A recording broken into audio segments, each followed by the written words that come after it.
One of my favorite things to do as a singer-pianist is recreate my favorite pop songs. Seriously, it is such a blast to sit down and figure out how to make an entire band arrangement come to life in your fingertips.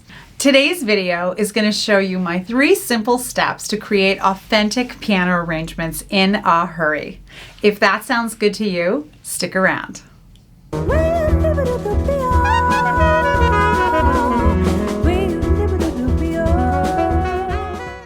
One of my first steady gigs as a young professional was doing sing-along piano bar on cruise ships. Seriously, I floated around on a cruise ship in the Caribbean, taking requests and playing every imaginable song style. Not only was it great money, but it was really the time when I got hooked on creating piano arrangements. I am a huge believer in faking. Faking is a way of being able to play a lot of complicated piano music without having to read actual sheet music on the page. In fact, I made a video, which I'll link up here, that explains the whole concept of faking and how to get started. Since as pianists, we only have 2 hands to do absolutely everything with, we have to figure out what we can keep or what we need to keep from an arrangement and what we need to toss in order to make the song sound as authentic as possible. While we do want to be as accurate as possible, the goal is to get yourself playing ASAP so you're not taking weeks and weeks and weeks to learn it. So I've come up with an efficient 3-step plan to get you to create authentic piano arrangements. Let's get started. Step 1 is going to sound really dumb, but step 1 is you just have to learn the song.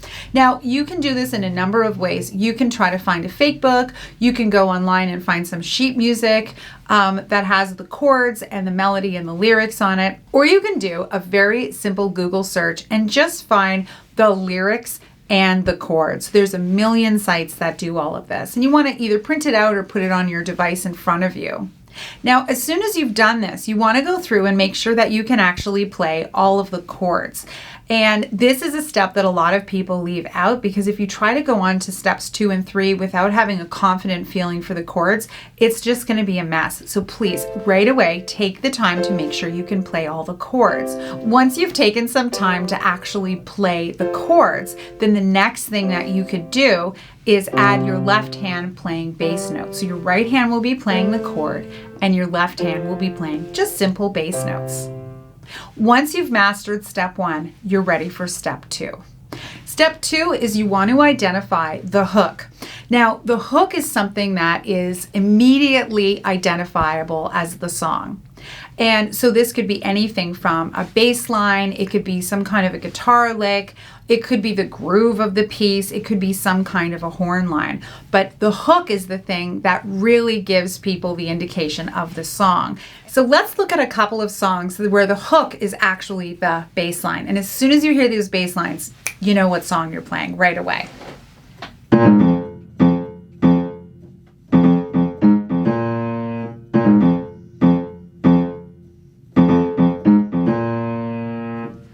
So obviously that's Another One Bites the Dust by Queen. As soon as you hear that, everyone knows what song that is. And that's what I mean by the hook. Let me give you another example.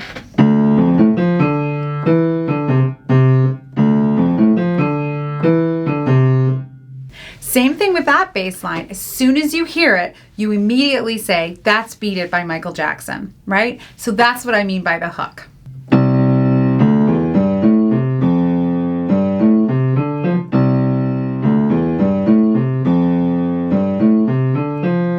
So again, that's a bass or a guitar hook.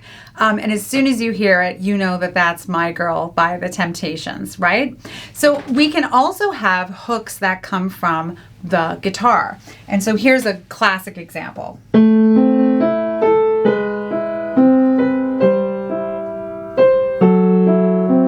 Right? As soon as you hear that, that's Stairway to Heaven. So these are the kinds of things we're looking at. Now, there can be a hook in the piano as well.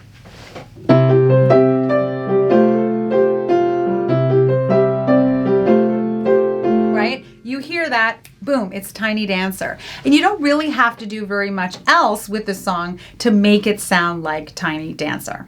Now, sometimes the groove itself is actually the hook, and here's a classic example.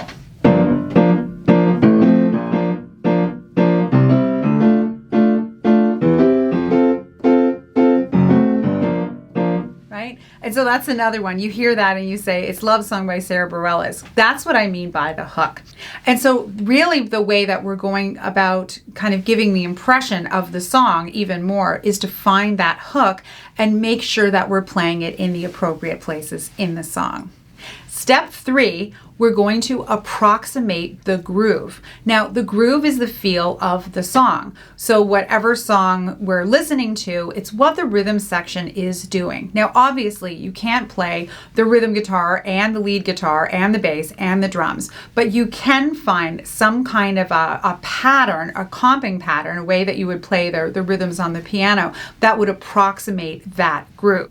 Once you've identified it, then what you need to do is figure out how to play it. And it doesn't have to be anything fancy. You can just play the line or the bass line.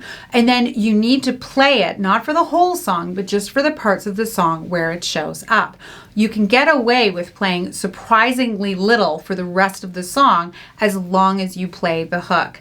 And I know that when my cruise ship guests would come up to me and say that was amazing, what they were happy to hear is that little part of the song that makes it immediately identifiable. So now that you've got the chords in step 1 and you've got the hook in step 2, step 3 is it's time for us to figure out the groove. Now, the groove is the underlying rhythm pattern, and it's the thing that really, again, makes the song very identifiable. Now, what you're going to be doing is actually finding a way to take what the rhythm section is doing it and boiling it down into something that you can play between the two hands. And so it's really going to be an approximated thing. So let me give you a couple of examples. Let It Be by the Beatles has a very simple sort of generic pop rock ballad sound to it. And so it's not hard to approximate that one.